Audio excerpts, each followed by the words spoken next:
O apóstolo Paulo, ele está comunicando com a igreja de Filipos algo bem interessante. Ele diz, olha, tenham um mesmo sentimento. O sentimento que houve em Cristo Jesus. Que sendo Deus, não teve por usurpação o ser igual a Deus. Ele era, ele podia, mas ele não teve por usurpação o ser igual a Deus. Antes, esvaziou a si mesmo, tomando forma de servo, sendo obediente até a morte e morte de cruz. Hoje nós vamos falar, gente, sobre o poder da rendição. Amém. Aleluia.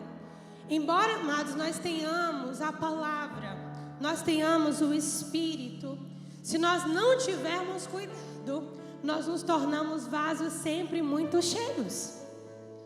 Mas não apenas da palavra, cheios de opiniões, e cheios de planos, e cheios de projetos, e isso não é ruim, desde que Deus consiga ter primazia sobre todos eles. Se você for olhar para os momentos em que Deus encheu o ser humano, todos eles o ser humano estava vazio. Gênesis 2, a partir do verso 7, diz que o Senhor formou o homem do pó da terra. Foi assim ou não foi? O homem estava, diga comigo, vazio. Não foi? Até que o Senhor soprou em suas narinas o fôlego da vida e o homem se tornou alma vivente. A Bíblia sinaliza de Gênesis a Apocalipse o poder desse esvaziar e de render-se na presença de Deus. Eu, apesar de pastorear, sou pastora na Manancial aqui em Aracaju, na Manancial Church, mas eu cuido do departamento infantil. E hoje eles estão aprendendo sobre o poderoso escudo, que é o escudo da fé. E eu escrevendo a aulinha para eles hoje, eu ensinei aquelas crianças que a fé é o poder que o nosso Deus tem. Ele criou todas as coisas pela palavra do seu poder. Mas essa palavra ela vai funcionar segundo a vontade do nosso Criador. Então nós temos dois braços que a gente precisa se firmar enquanto igreja. O braço da fé, mas o braço da revelação do Senhor e da sua vontade. Para que nós caminhemos, gente, uma vida espiritual próspera e equilibrada. E a vontade do Senhor, mas eu não tenho dúvidas, porque essa é a palavra que Ele colocou para a minha própria vida, eu estou dividindo com vocês. É que nós precisamos de um tempo de rendição. Nós precisamos de um tempo de esvaziar. Nós viemos de uma pandemia, nós viemos de tantas vozes. É assim ou não é? Está escrito, no mundo há tantas vozes, e esse foi o tempo da gente experimentar tantas vozes no nosso ouvido. Voz da ciência, voz da falsa ciência, né? Voz de tantas coisas nós ouvimos. Voz de luto, voz de dor, voz de medo, voz de prejuízos, voz de perda, voz de morte. Nós ouvimos tantas coisas, voz de insegurança. E essas coisas nos encheram de muitas maneiras. Mas para nós experimentarmos esse ser cheio de Deus na plenitude, irmãos, esse ser cheio de Deus em plenitude, ele é resultado de um esvaziar em plenitude também. E muitas vezes nós chegamos na presença de Deus com o coração sincero, com o coração verdadeiro, com o coração realmente humilhado no Senhor, mas ainda assim cheio de prerrogativas, cheio de planos. Não estou fazendo apologia a você ver uma vida desgovernada. Eu só estou dizendo que para Deus te apresentar uma novidade de vida, isso precisa ser uma novidade. Nem tudo Deus já comunicou ao seu coração. Há coisas que Deus já comunicou a seu espírito, mas há coisas que estão guardadas na soberania do Senhor. E há coisas em Deus que nós não acessamos sem esse esvaziar, sem esse render-se. A Bíblia conta que o profeta, no período de seca, foi avisado por Deus que uma viúva cuidaria dele, não foi assim? E quando ele chegou na casa daquela mulher, ela tinha um restinho só, não foi? Da farinha na panela e do azeite da botija, não foi assim? Mas qual foi a instrução do profeta? Esvazia a farinha da panela, esvazia o azeite da botija. Deus fez algo sobrenatural a partir do nada. Se você for olhar para a própria criação, Deus criou a partir do nada absoluto. Deus não criou a terra a partir de um vazio. Deus não criou a terra a partir de algo deformado. Deus criou tudo que pode ser visto a partir do nada. Está escrito que as coisas visíveis nasceram daquelas invisíveis. O nosso Deus tem um prazer nesse esvaziar. Eu não estou falando de você abrir mão da sua fé, de você esvaziar sua confiança em Deus. Eu não estou indo para esse ponto. Mas eu estou falando do esvaziar das coisas que nos cercam. E se nós não tivermos cuidado, mas até o nosso próprio dia a dia na casa do Senhor se torna esse lugar onde nós nos enchemos. Eu também estou na igreja, como vocês, todo dia tem uma coisa na igreja para fazer. Eu perco a conta de quantas vezes eu estou na igreja por semana. Mas se eu não tiver cuidado, a minha rotina ministerial vai encher um espaço que deveria estar vazio para ouvir apenas a voz do Senhor. Há coisas que nós podemos fazer e tocar, mas não nos encher delas. Há coisas que nós podemos conviver, mas não nos encharcar delas. Muitas coisas nós perdemos de receber de Deus, porque não há espaço para Deus colocá-las em nós. Porque estamos cheios. E às vezes, até cheios da palavra, com uma interpretação equivocada em muitos assuntos. Eu sempre ensino lá na igreja sobre a gente ter cuidado com um Deus idealizado. Um Deus que vive para realizar os meus sonhos. Esse Deus não existe, né? O Deus que existe é o Deus da palavra, que vive soberanamente, eternamente, apesar de mim, mas é o meu Pai, tem tudo que eu preciso nele. O Deus ideal não é o Deus verdadeiro, o Deus pessoal sim, o Deus com quem eu me relaciono, de quem eu me alimento. E esse lugar de vazio é tão difícil para a gente chegar. Se eu parar agora e disser para você, fique 5 minutos sem pensar em nada, você não consegue. Eu não vou nem dizer 5, vou dizer 1 minuto. Fica 1 minuto sem pensar em nada, você vai pensar em alguma coisa. Na camisa do pastor, no verdão laranja aqui do meu vestido, vai pensar na cor da igreja, do menino que você deixou em casa, no pão da padaria. Não vai conseguir zerar. E talvez esse seja um dos nossos grandes desafios do século 21. No mundo de tantas informações, a gente conseguir um lugar vazio, rendido, para que Deus pudesse entrar e falar para nós as coisas que nós precisamos de ouvir. Se você for olhar para Jesus, o primeiro passo não foi só abrir mão da sua onipotência, onipresença, onisciência, mas os evangelhos mostram que Jesus tinha opinião própria. Quantas vezes ele disse, essa não é minha vontade, mas é a vontade do Pai, então vai ser a minha também. Eu não vim para cumprir a minha vontade, mas a vontade do Pai que me enviou. Ou seja, eu tenho uma vontade diferente da vontade de Deus, mas eu vou submeter a minha vontade a Ele. Jesus tinha uma vontade própria, porque Ele era um ser humano, de carne e osso como eu e você. Amém. Mas tanto o desafio da cruz, quanto o desafio da ressurreição, o milagre da ressurreição, partem do mesmo pressuposto de esvaziamento. No Getsemane, Jesus esvaziou, irmão. Na hora que ele disse, Pai, se possível, passe de mim esse cálice, mas que seja a sua vontade, não a minha, ele esvaziou. Ele esvaziou. E ele conseguiu suportar a cruz.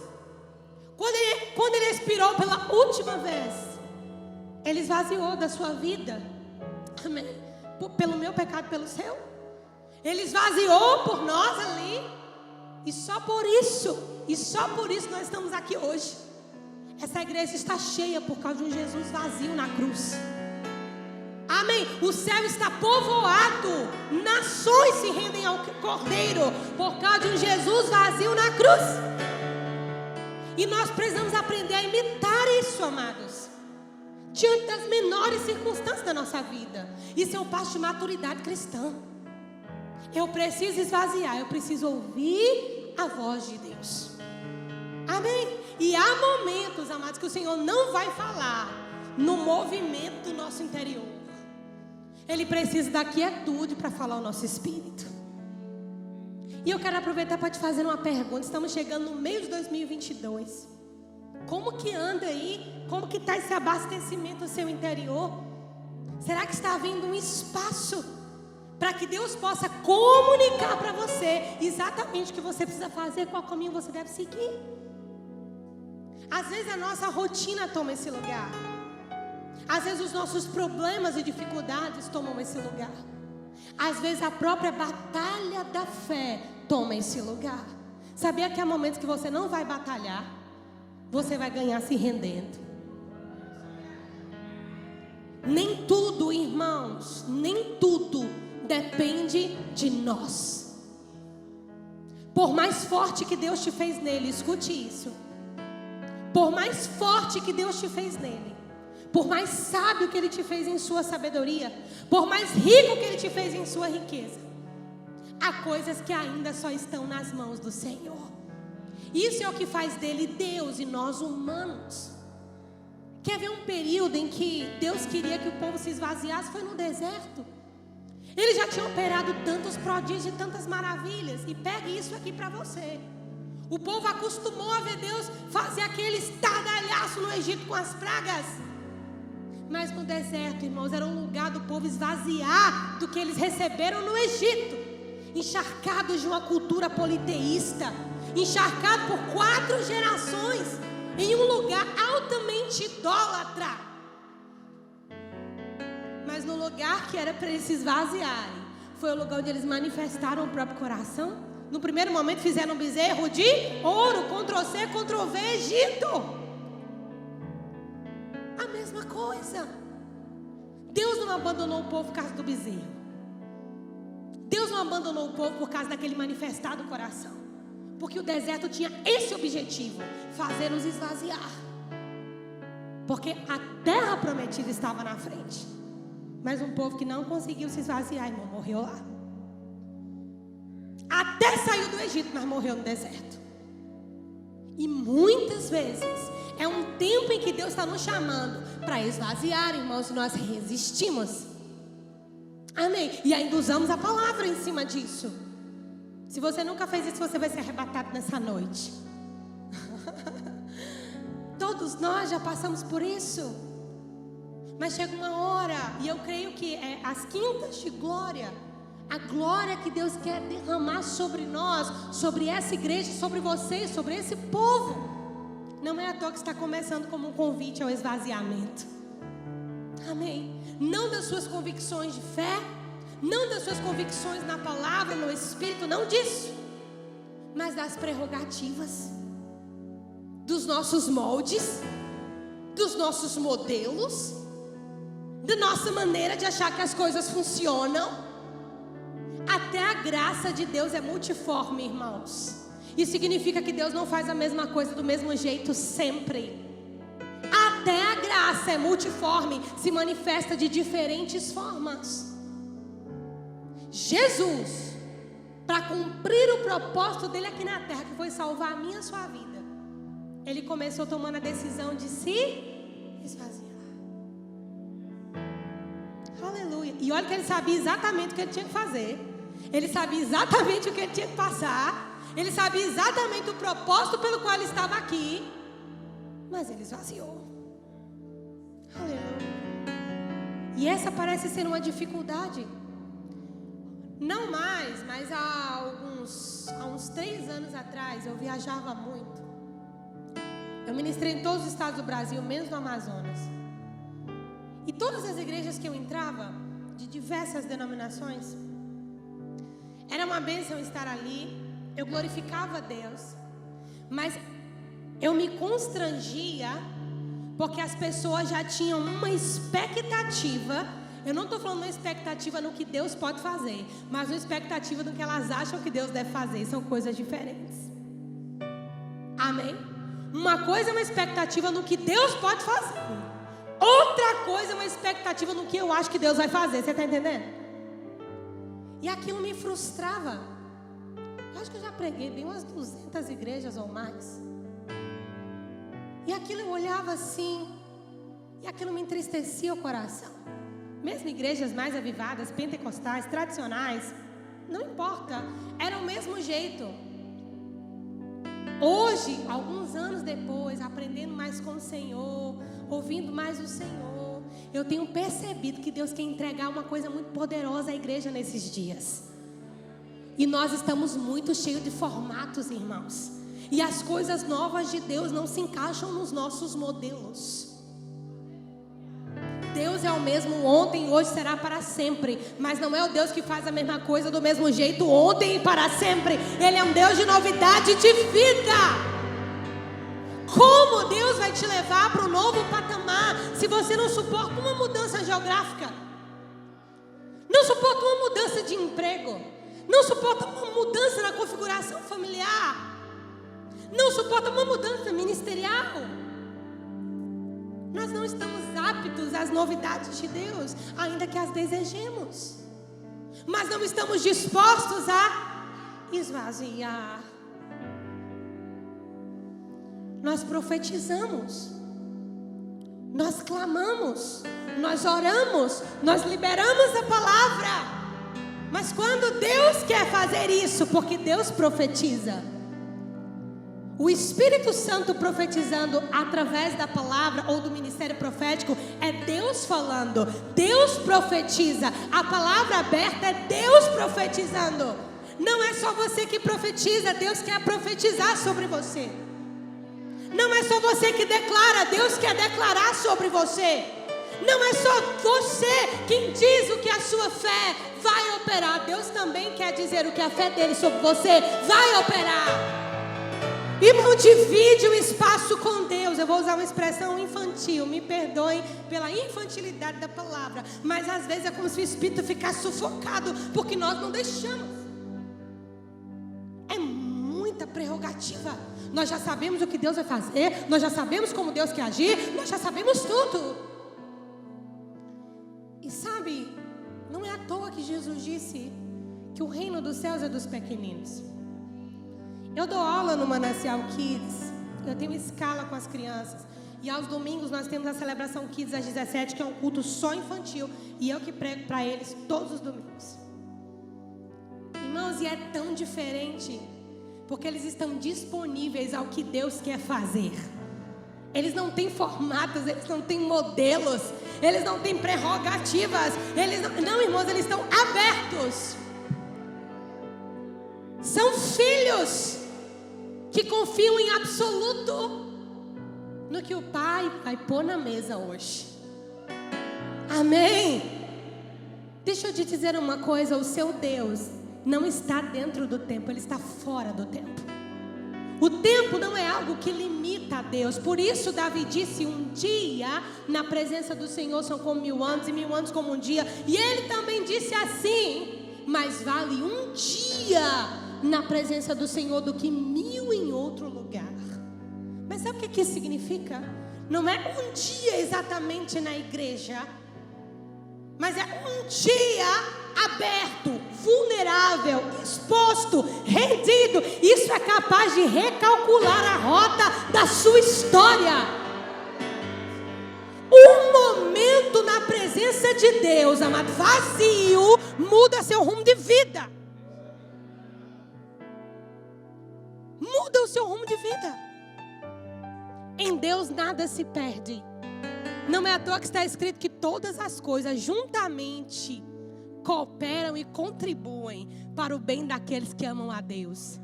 Ou seja, Deus tem o prazer de juntar tudo que aconteceu na nossa vida, as coisas boas e os dias maus, e fazer com que isso coopere a seu favor.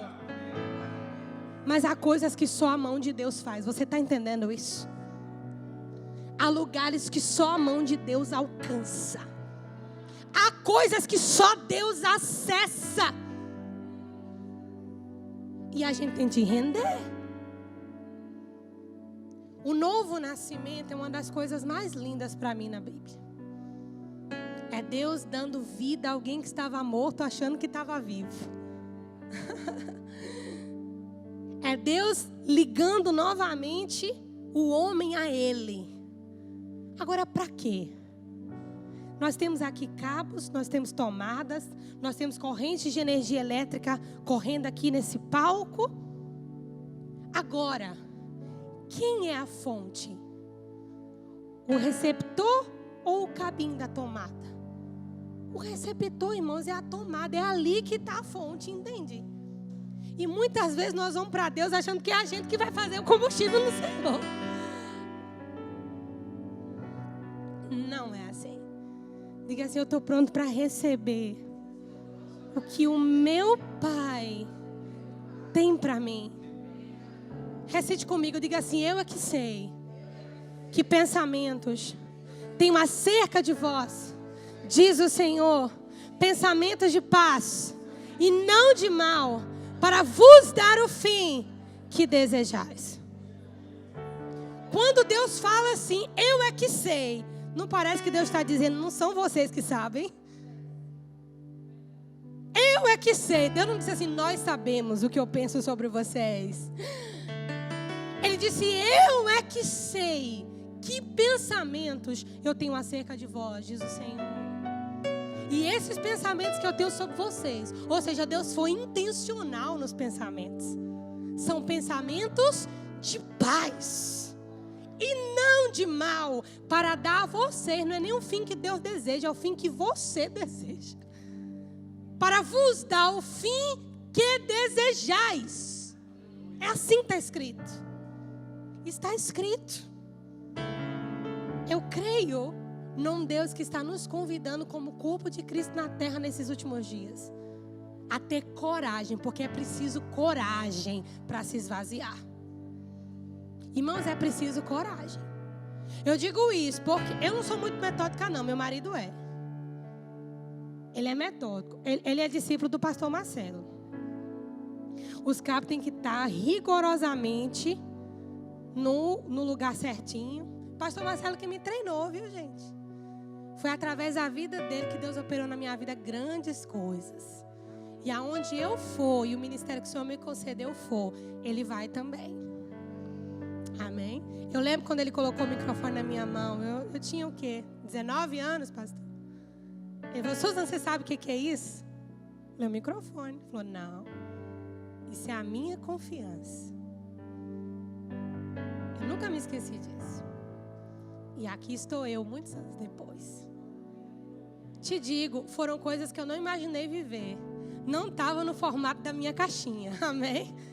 Não estava no formato da minha caixinha. Mas Deus fez coisas lindas de lá até aqui. Com a sua vida não é diferente. Amém? Até porque nós não temos um Deus que anuncia coisas novas do nada. Nós temos um Deus que no início já disse o final. Deus não precisa que as coisas aconteçam para Ele te mostrar o amanhã. Nós temos um Deus que no princípio já disse o final.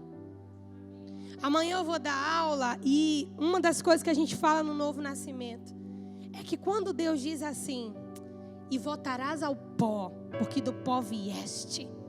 Naquele momento que Deus julga e sentencia Adão pelo pecado.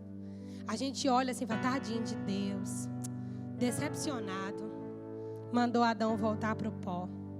Irmão, se até o Cordeiro de Deus foi aprovisionado antes da fundação do mundo, o homem voltar ao pó, Deus já sabia. E por que o homem voltaria ao pó? Para ter chance de ressurreição. Para não viver um estado eterno de miséria, corrupção moral e física. Voltar ao pó, ainda que não fosse o perfeito, mas voltar ao pó era um ato da misericórdia de Deus. Porque aqueles que dormem em Cristo, do pó ressurgirão, glorificados. Amém? Até o arrebatamento. A Bíblia diz, esse corpo que você e eu temos, irmãos, ele será esvaziado. E nós receberemos um corpo em glória. Se for na morte, a gente esvazia, pastor. Se é no arrebatamento, nós esvaziamos também. Se é para ser cheio do Espírito, você também se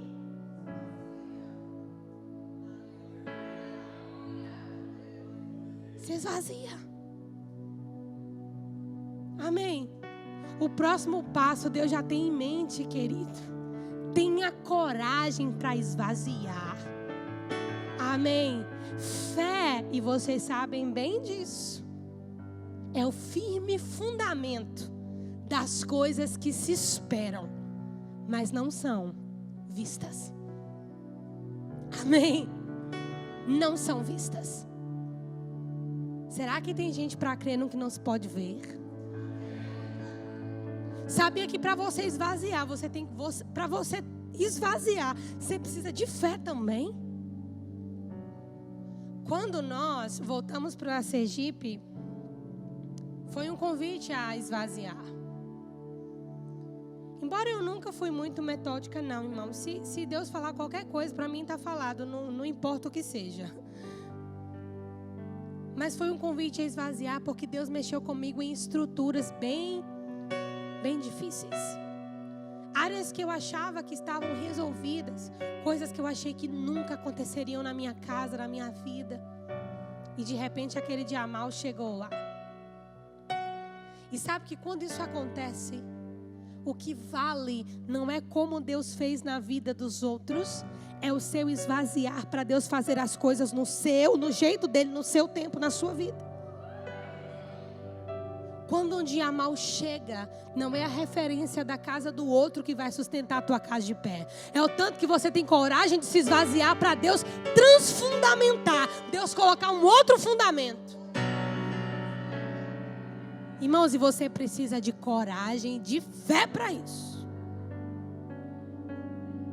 Eu não sabia que ali era um dos meus maiores laboratórios ministeriais, pessoais e como filha de Deus. Em um outro momento a gente fala sobre isso. Mas o que eu quero te dizer nessa noite é que há uma glória sim. Há uma glória sim para cobrir a sua vida, sua casa, seu casamento. Eu creio nisso. Me responde uma coisa. Qual a coisa mais importante na vida de um profeta? Sua boca, sim ou não? Sim? Porque ele precisa da boca para profetizar. Mas quando Isaías, vocês sabem Isaías 6:1? No ano que morreu o rei Uzias, eu vi a face do Senhor. Eu vi o trono do Senhor assentado, eu vi o Senhor assentado no alto e sublime trono. E os querubins estavam diante dele.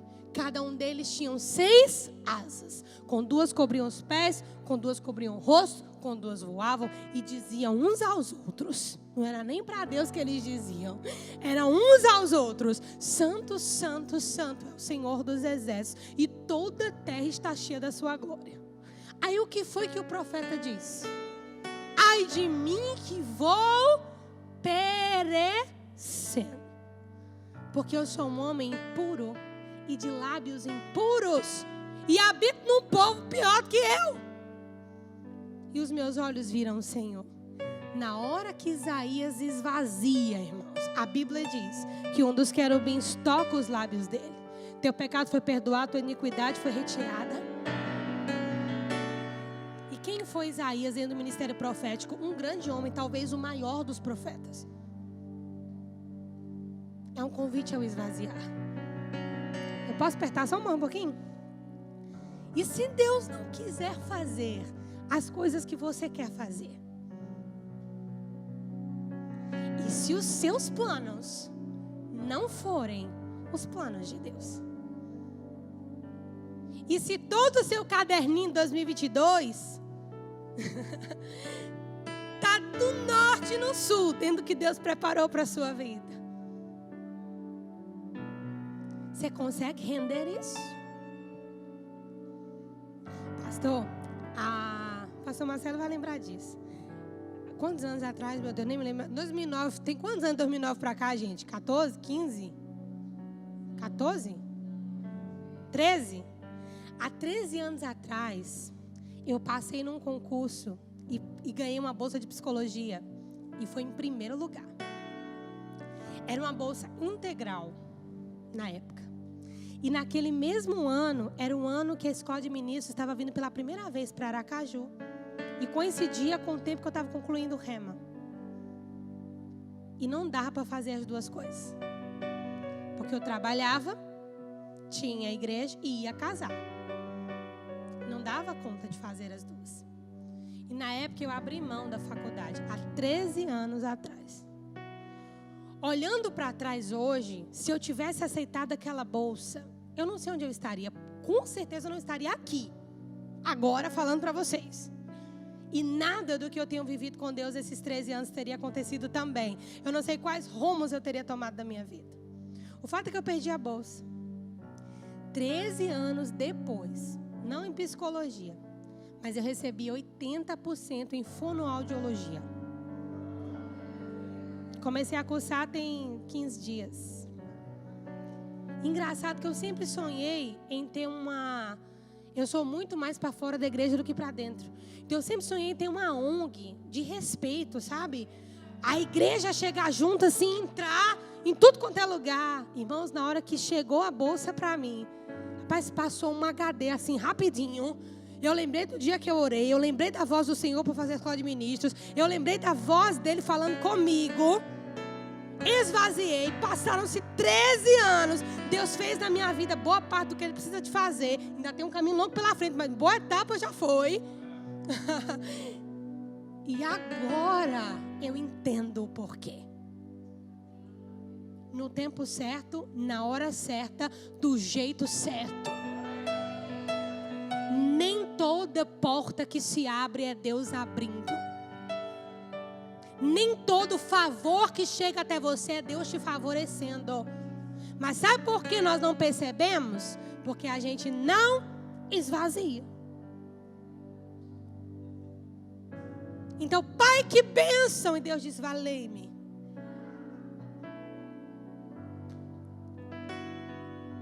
Entendi. Fica vazio, irmão. Experimenta o encher do Espírito.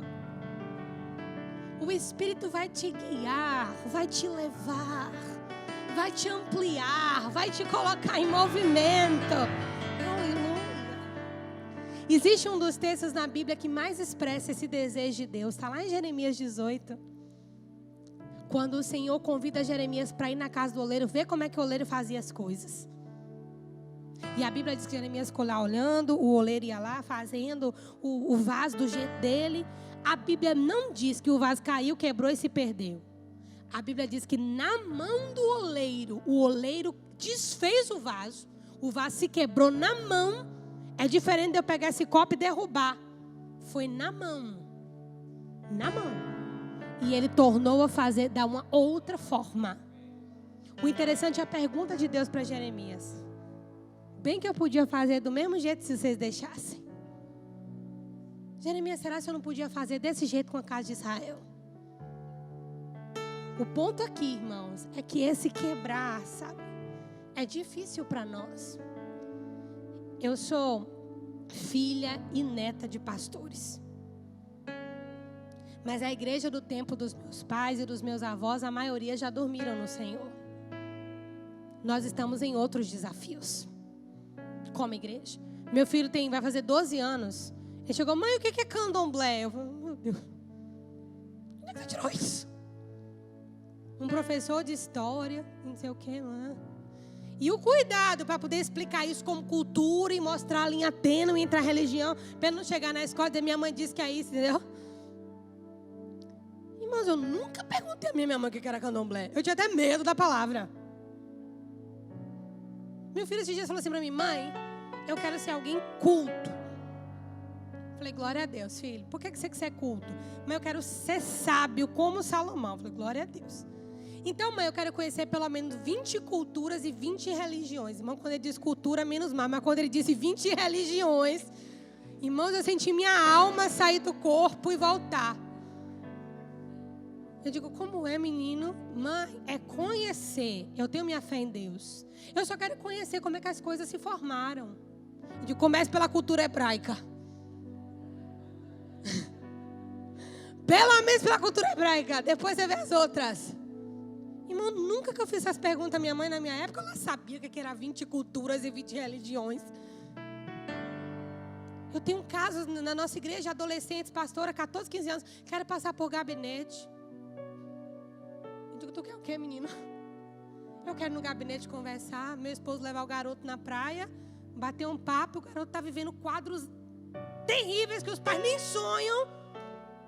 Eu digo, meu Deus, coisa que eu não escuto nem de adulto. Então não é a mesma igreja, vocês estão entendendo?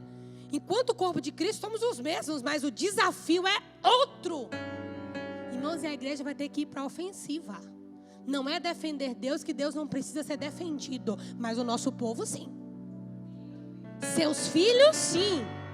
Seus adolescentes sim. Os jovens dessa igreja sim. E muitos sim.